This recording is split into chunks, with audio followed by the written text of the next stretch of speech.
get 'em. Let's go get 'em. We back at it. It's week 2. Let's forget about week 1. We're gonna have to walk past that. Went 3-4 on the picks last week. It's a little rough. Didn't even get the money line. Week 1's always kind of tough. You just don't know how these kids are gonna play. You don't know how they're gonna pan out in some of these games, especially offensively. Some of these offenses are very sloppy early on in the season. So, like, especially when you're looking at some of these over-unders, you really got to kind of take into account that these offenses are not running that smooth, and it's probably not going to get there until probably like week 4 or week 5. So, definitely something to look at. What I wanted to talk about this week after the recap, I want to talk about some education. So, education this week, we're talking about live betting, actually. So one thing that I've like kind of looked at over the last year or two watching football is that, like, some of the live bets you can get on some of your platforms that you're using can be very enticing. Like, let's say if a game starts off with an over before kickoff at, like, let's say over 70, and then all of a sudden you see, like, around the first quarter both teams only have like one touchdown apiece. Like, that's an enticing over-under to take an under. Let's say if the live bet comes down to around like under 60 or maybe even like under 55, like, you might want to possibly take that. Like, sometimes the offenses do get it rolling late. So, I mean, it's game by game cases, but I kind of just want to talk about a little bit of live betting because actually, I had some fun with that last weekend, even though a lot of my other picks didn't pan out. But I mean, hey, take advantage of it. You kind of see the flow of the game already, so why not bet then if you feel more comfortable. So the next week too, I just want to let you guys know I really want to put together a guest pick of the week each week. So I want you guys to comment on this video, comment on last week's video. Let me know what your week 3 pick is for next week, so then when I do my picks, I can actually have a guest pick for you guys, kind of get everybody involved. I mean, I like picking games, but I like to see what other people pick too, because some games I stay away from and you might like it, so I'd love to hear it. So holler at me with those. Moving forward though, let's get ready for the picks. So game 1 of week 2, sorry about that. So we're looking at Wake Forest minus 18 at Rice. I love Wake Forest in this game. Love them, minus 18. I mean, a lot of people would think Wake Forest beating a team, at minus 18. Like, I don't know if they can cover, but Wake Forest this year, they got a pretty solid team, and the defense isn't that bad. They played Utah State last week. It was a good game, very good game. They actually ended up putting up a lot of points. Wake Forest scored 38 last game. It was a close game, too. The defense played all right. They actually had 5 takeaways. Utah State's a high-power offense, so you got to watch out for that. I like quarterback Jamie Newman, though. Jamie Newman at Wake Forest. This kid, he's athletic. He can make the throws. He's confident. You can see it. He's got it up here. Doesn't turn over the ball that much. He's not careless at all. The defense at Wake Forest, I love it, too. I mean, short story, I played in the same defense that they play in at Wake Forest. So I played at a 1AA school back east, and we actually played same concepts, same type of play calling, 3rd and long, 3rd and medium. It's all very similar type of packages. So, like, I see them out there and they ball. It's a strong defense. They're going to stop the run, and they're going to make you put it up there when it comes to passing the football. I think Rice, they played very well against Army, but anybody playing against a triple option offense week 1 is going to be 3-4 months ready for it. They were practicing for them boys all year. So, of course, they're going to play and show up all right. So that's why Army wasn't really able to cover and get going. But Rice is not that type of team. Offensively, they can't really get it rolling either. They only had 62 passing yards against Army. So definitely take Wake Forest in that game. Next game, I like Bowling Green plus 23.5 at Kansas State. I know Kansas State's a good program. They look all right. I saw them play against Nicholls State last week. They were moving the football all right. They're getting things going. But really, Kansas State they're not that great. I don't see Skylar Thompson really going in on the Bowling Green defense. Bowling Green's defense, they're not like anything super special. They're really not. But one thing Bowling Green is special at is they can run the football. They put up 326 rushing yards against Morgan State. Is Morgan State a good program? No. HBCU program out of Maryland, not the best. when it comes to like, being at the top of that division, but still it's still a good football team. I mean, nobody should put 320 plus yards on you on the ground. So definitely look at Bowling Green to take advantage of Kansas State on the ground a little bit.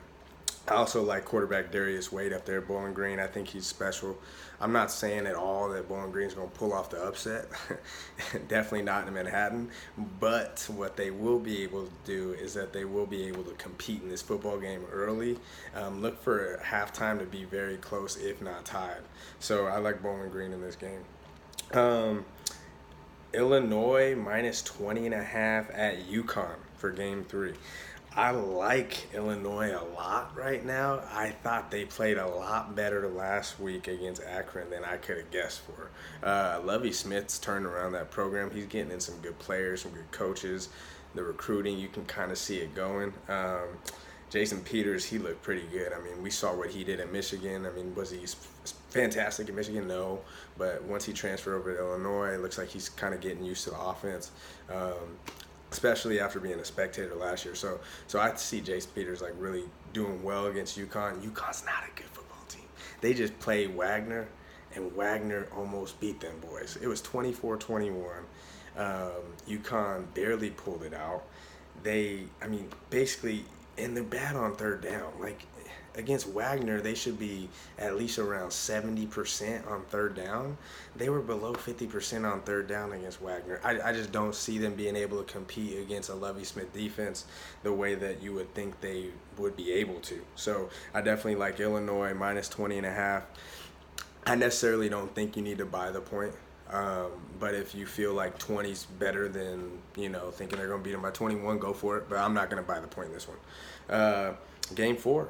Southern Miss at Mississippi State. Mississippi State's favored by 17.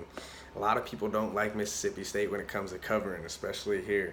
But Southern Miss, if you check out the game last week, they scored 2 big plays. They scored on 2 big plays, a punt return and a kick return, against a team that's not that stout. Alcorn State, another small, Division I AA team. Like, of course, you're going to get some of those big plays against them. Really, what scares me with Southern Miss is that they weren't for to truly get their offense rolling in the way that you'd want them to get it rolling. Only 96 yards rushing and 7 for 13 on third down. Yeah, it's over 50% for Southern Miss, but it's also against Alcorn State. You're looking for closer to like 75% on third down. I love the third down aspect of the game when it comes to efficiency. You'll hear me talk about that a lot throughout the year. So definitely look at that when you're looking at these teams, because if they can't convert on third down, if they're not around like 60%, then you're looking at a team that's probably not going to win too many ball games. So I just want to say Mississippi State, Kylan Hill, he's one of my favorite running backs in college football. This dude's a top 10 back. In a game like this, look for that boy to put up over 200. I saw him put up over 200 in a game when I really came across him against Kansas State last season, where this guy was just lights out. He's a great ball player, so definitely look at Mississippi State winning by minus 17 and covering that game in Starkville. For your over-under wonder, I like the UTEP at Texas Tech game, but the under 65. I think Tech is going to do some good things offensively. Their offense isn't really going to work like it usually is, and you pretty much see why. I mean, they don't have the same coaching staff there. The offense is very similar, but they're just not really doing things like that. I don't think UTEP's going to score many points either. So really in that game, I think the under is great. So definitely take a look at that one. For your money line dime, the big cash, It's not a huge money line play, but it's one of the ones I saw this week that I liked a lot, and that's North Texas +4 at SMU. So North Texas, for some reason, is the underdog in this game. I know they're playing at SMU, and that's most likely the case why. North Texas is a good football team. To be completely honest, they're probably going to win that conference. I think they're my team to really win Conference USA. I like them. I like North Texas a lot. I actually see them excelling and playing very well against SMU. I like Mason Fine. He's one of my favorite non-Power 5 quarterbacks. Kid can really move the ball down the field. He's a good athlete. He reads the offense. He sees things. He's not going to turn over the ball like that. So definitely take a look at North Texas in that game. SMU, Bichelle. Michelle's not bad. He's a good quarterback. That air raid offense, they're going to be just chucking that bad boy. Going. But the thing is, I don't really think that Michelle and them are going to be able to beat North Texas, even at home. I think North Texas is just too efficient. They play very good football. I mean, the other thing is SMU gave up 324 passing yards to Arkansas State. If they're going to do that to Arkansas State, just imagine what North Texas can do to these boys. So definitely look at North Texas coming up with a big win at SMU this week. And let's get it. Drum roll. Get down to the last one to your go get 'em pick of the week, baby. Let's get it. We got Cal at Washington. I'm taking Washington minus 14. Love this game. I saw Washington play last week against Eastern Washington. I thought that they played a pretty solid game. It was good enough for what you're looking for in a first week game. They didn't even cover in that game, but the thing is that they're not also trying to just blow out these boys like that. Peterson has these boys playing very good. He's got them efficient. You got Jacob Eason, who had that good start. It's his debut, and he went off. Almost had what do you have? He almost had 400 yards last week. That's something special. And then their defense, they're gonna be able to stop the run. Wow, UW's defense can stop the run. They didn't do too bad against Eastern Washington. I mean, they could have done better, but they didn't do bad. And the thing is that Cal, all they really have is the run. I know a lot of people are high on Garbers, but I'm not that high on Garbers. I don't think he's going to be able to throw the ball the way he did at home, away, especially at UW. So definitely look at UW taking that game. I think Cal has turnover issues too. They can't be putting the church's money on the ground like that. I think it was just too bad. I mean, they fumbled. They turned over the ball 4 times. They had 3 fumbles lost. Like, you can't do things like that, especially against a team like UC Davis. So let's go have fun this weekend. Let's turn it around. Let's bounce back, have a big one, put a parlay together with all of them. Disclaimer, I'm not telling you what to bet. Just go have fun. But, hey, that's it for your go get 'em picks of the week. Put $1 on it.